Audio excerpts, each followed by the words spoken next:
단 30초만 시간을 내어 이 질문에 답해 주실 수 있을까요?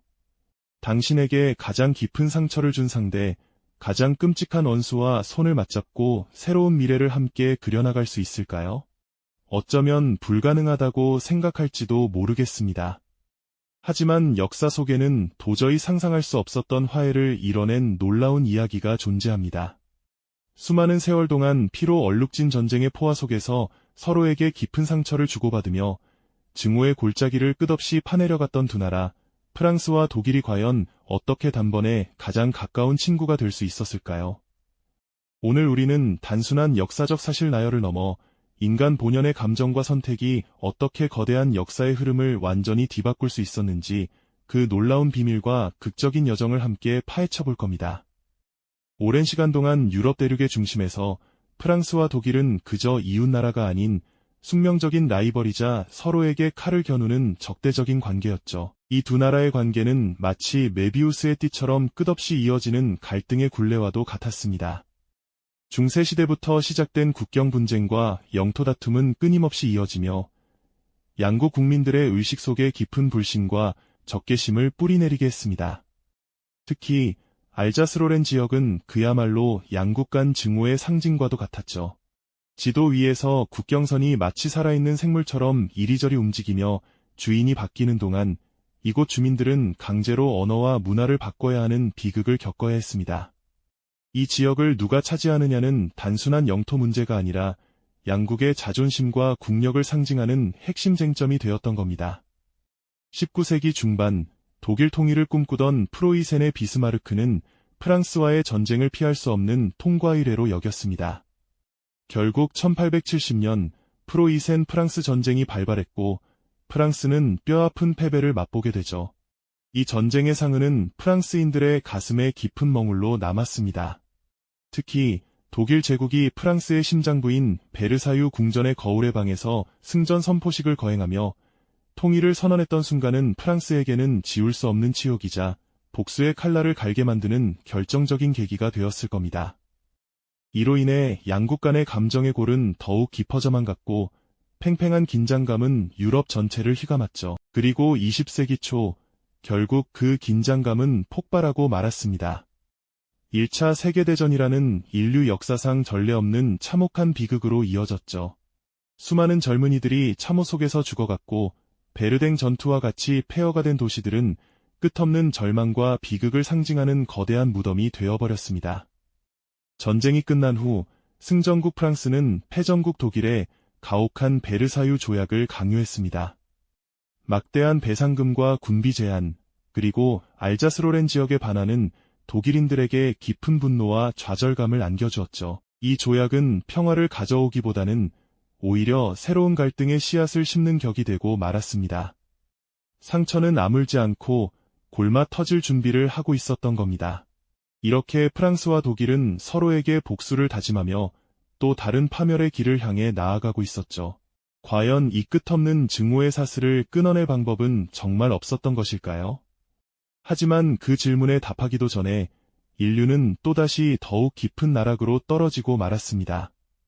채 20회도 지나지 않아 지난 전쟁의 상처가 채 아물기도 전에 역사는 1939년 또 한 번 비극의 소용돌이에 휩싸이게 되죠. 2차 세계대전은 1차 대전의 참혹함을 뛰어넘는 인간이 상상할 수 있는 최악의 비극을 유럽 대륙에 들이웠습니다. 나치 독일은 파리를 점령했고 개선문 아래로 독일군이 행진하는 모습은 프랑스 국민들에게 씻을 수 없는 모욕과 분노를 안겨주었습니다. 프랑스는 레지스탕스를 조직해 저항했지만 점령의 아픔과 동족 상잔의 비극은 그들의 영혼 깊숙이 새겨지는 고통이었죠. 나치 독일이 저지른 잔혹한 만행들은 유럽 전역에 돌이킬 수 없는 상처를 남겼고 특히 유대인을 향한 홀로코스트는 인류의 양심에 영원히 지워지지 않을 얼룩으로 기록되었습니다. 전쟁이 끝났을 때 유럽은 그야말로 폐허였습니다. 도시들은 먼지로 변했고 수천만 명의 무고한 생명이 희생되었습니다.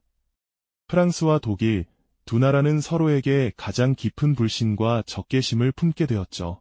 다시는 이런 비극이 없어야 한다는 맹세는 허공에 흩어지는 메아리 같았고 증오의 골은 그 어느 때보다 깊어져만 갔습니다. 과연 이토록 찢겨진 상처와 뿌리 깊은 불신을 치유하고 다시 손을 맞잡는다는 것이 가능하기는 했을까요? 아마 누구도 쉽게 답할 수 없는 질문이었을 겁니다. 하지만 놀랍게도 파괴된 잔해 속에서 아주 작고 미약한 희망의 불씨가 피어나기 시작했습니다. 전쟁의 상처를 치유하고 유럽을 재건하기 위한 미국의 마셜 플랜과 같은 외부적인 지원도 있었지만 더 중요한 것은 스스로의 힘으로 이 지독한 증오의 고리를 끊어내려는 용기 있는 움직임이었습니다. 영국의 윈스턴 처칠 수상은 1946년 스위스에서 유럽 합중국이라는 파격적인 구상을 제시하며 프랑스와 독일의 화해를 유럽 평화의 핵심 동력으로 강조했죠. 당시로서는 꿈같은 이야기였을 겁니다. 서로에게 칼날을 겨누었던 두 나라가 어떻게 하나의 공동체를 이룰 수 있을까요? 대부분의 사람들은 회의적인 시선으로 바라보았을 겁니다. 그러나 이러한 절망적인 상황 속에서도 소수의 선구자들은 다른 미래를 꿈꾸었습니다. 그들은 과거의 상처에 갇히지 않고 오직 미래를 향한 비전을 제시했죠. 그리고 마침내 1950년 5월 9일 프랑스의 외무장관 로베르 슈만은 전 세계를 놀라게 할 역사적인 선언을 발표했습니다. 이른바 슈만 선언이었죠.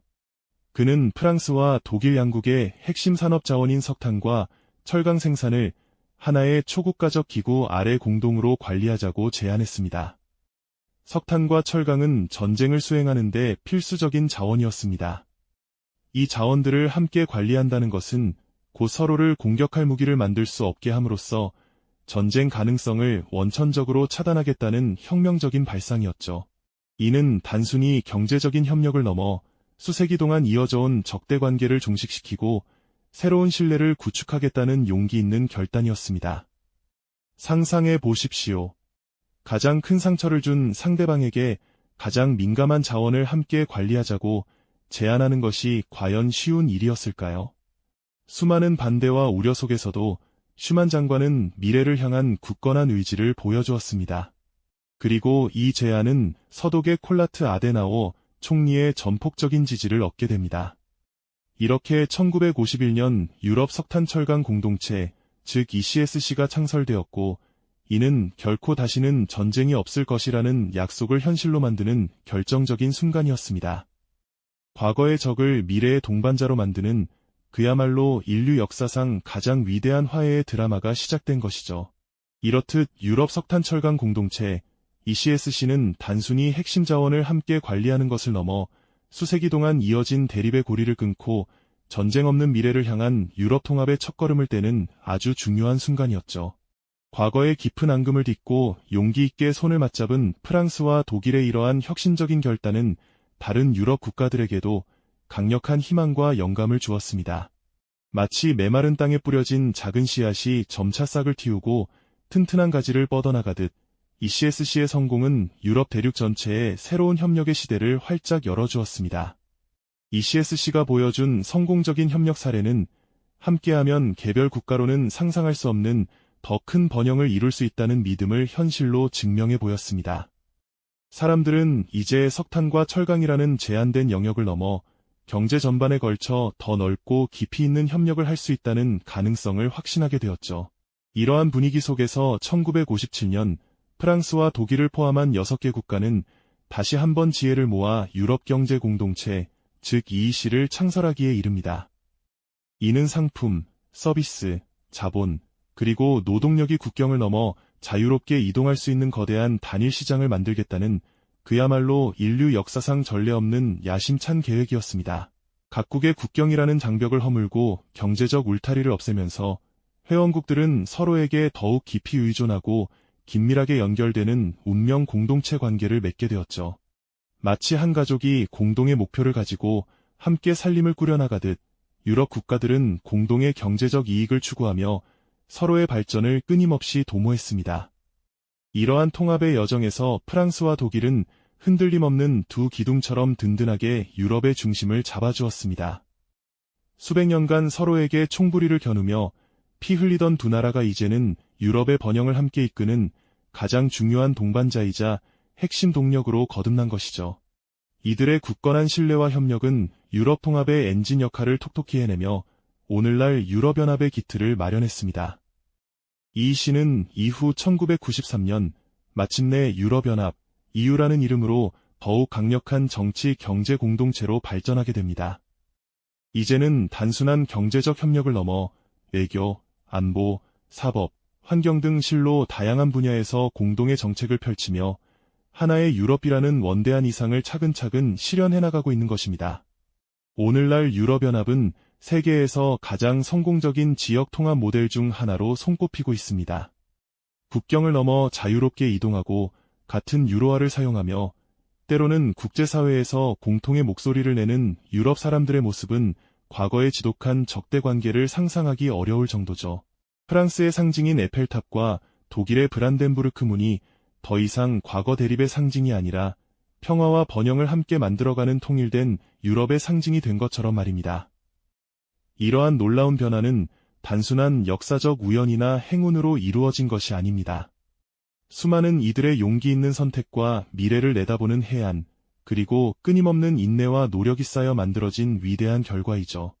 특히 프랑스와 독일의 관계는 유럽 통합의 성공을 가늠하는 가장 중요한 척도가 되어 왔습니다.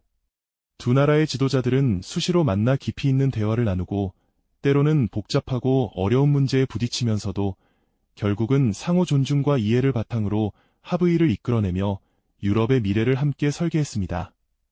과거의 쓰라린 상처를 결코 잊지 않되 그 상처가 다시는 벌어지지 않도록 서로를 보듬고 함께 나아가는 길을 택한 것이죠. 마치 서로 다른 두 개의 강물이 만나 거대한 대화를 이루듯 프랑스와 독일은 서로의 차이와 개성을 인정하며 조화로운 유럽이라는 큰 그림을 꾸준히 그려나갔습니다. 과거의 적대 관계를 넘어선 협력과 공동 번영의 상징이 된 이들의 여정은 인류에게 진정한 평화는 불가능한 꿈이 아니다라는 강력하고도 희망찬 메시지를 온몸으로 전달하고 있습니다. 이처럼 갈등을 넘어선 연대의 힘은 오늘날 우리에게도 여전히 깊은 울림과 교훈을 주고 있습니다. 국경을 넘어 자유롭게 이동하고 같은 유로화를 사용하며 때로는 국제사회에서 공통의 목소리를 내는 유럽 사람들의 모습은 과거의 지독한 적대 관계를 상상하기 어려울 정도죠. 프랑스의 상징인 에펠탑과 독일의 브란덴부르크 문이 더 이상 과거 대립의 상징이 아니라 평화와 번영을 함께 만들어가는 통일된 유럽의 상징이 된 것처럼 말입니다. 이러한 놀라운 변화는 단순한 역사적 우연이나 행운으로 이루어진 것이 아닙니다. 수많은 이들의 용기 있는 선택과 미래를 내다보는 해안, 그리고 끊임없는 인내와 노력이 쌓여 만들어진 위대한 결과이죠. 특히 프랑스와 독일의 관계는 유럽 통합의 성공을 가늠하는 가장 중요한 척도가 되어 왔습니다. 두 나라의 지도자들은 수시로 만나 깊이 있는 대화를 나누고 때로는 복잡하고 어려운 문제에 부딪히면서도 결국은 상호 존중과 이해를 바탕으로 합의를 이끌어내며 유럽의 미래를 함께 설계했습니다. 과거의 쓰라린 상처를 결코 잊지 않되 그 상처가 다시는 벌어지지 않도록 서로를 보듬고 함께 나아가는 길을 택한 것이죠. 마치 서로 다른 두 개의 강물이 만나 거대한 대화를 이루듯 프랑스와 독일은 서로의 차이와 개성을 인정하며 조화로운 유럽이라는 큰 그림을 꾸준히 그려나갔습니다. 과거의 적대 관계를 넘어선 협력과 공동 번영의 상징이 된 이들의 여정은 인류에게 진정한 평화는 불가능한 꿈이 아니다라는 강력하고도 희망찬 메시지를 온몸으로 전달하고 있습니다. 이처럼 갈등을 넘어선 연대의 힘은 오늘날 우리에게도 여전히 깊은 울림과 교훈을 주고 있습니다. 단순히 두 국가의 역사적인 화해를 넘어 프랑스와 독일이 보여준 이 용기 있는 여정은 인류가 걸어온 길 중에서도 가장 빛나는 지식 스토리 중 하나라고 할 수 있습니다. 겹겹이 쌓인 증오와 불신, 그리고 복수의 고리가 마치 숙명처럼 느껴지던 그 절망적인 상황 속에서도 소수의 용기 있는 리더들이 그려낸 비전과 그들의 흔들림 없는 결단은 결국 역사의 물줄기를 완전히 바꿔놓았으니까요. 기득권의 거센 저항과 국민적 불신이라는 거대한 파도 속에서도 그들은 상호 의존과 공동 번영이라는 새로운 패러다임을 과감히 제시했고 이를 현실로 만들어냈습니다. 특히 로베르 슈만 프랑스 예무장관의 선언과 유럽 석탄 철강 공동체, 즉 ECSC의 창설은 인류 역사상 전례 없는 혁신적인 발상이었죠. 전쟁의 핵심 자원인 석탄과 철강을 공동으로 관리하자는 제안은 단순히 경제적 협력을 넘어 다시는 전쟁이 없을 것이라는 강력한 약속이자 평화의 씨앗을 뿌리는 행위였습니다. 이 순간 수천 년 역사를 관통하는 증오의 고리가 끊어지고 결코 다시는 전쟁이 없을 것이라는 불가능해 보였던 꿈이 현실이 되는 감동적인 전환점을 맞이하게 된 것입니다. 이처럼 국경을 허물고 때로는 주권의 일부를 기꺼이 나누며 과거의 원한을 딛고 미래를 선택한 두 나라의 용기는 우리에게 깊은 경외감을 안겨줍니다. 과연 인간은 진정한 화해를 이룰 수 있는가? 라는 오랜 질문에 대해 프랑스와 독일은 그렇다라는 희망적인 답을 온몸으로 보여주었습니다. 그들의 이야기는 단순히 과거를 이해하는 것을 넘어 오늘날 우리 사회와 국제사회가 마주한 수많은 갈등 앞에서 깊은 통찰과 희망의 메시지를 던져주고 있습니다. 끝나지 않을 것 같던 갈등과 불신 속에서도 용기 있는 선택과 끊임없는 노력이 있다면 어떤 관계든 새로운 미래를 만들 수 있음을 우리에게 가르쳐주고 있는 것이죠. 오래된 친구와의 재회는 단순히 과거를 되돌리는 것이 아니라 과거를 이해하고 미래를 함께 만들어가는 지난한 여정입니다. 이 여정은 우리에게 무엇을 가르쳐주고 있을까요?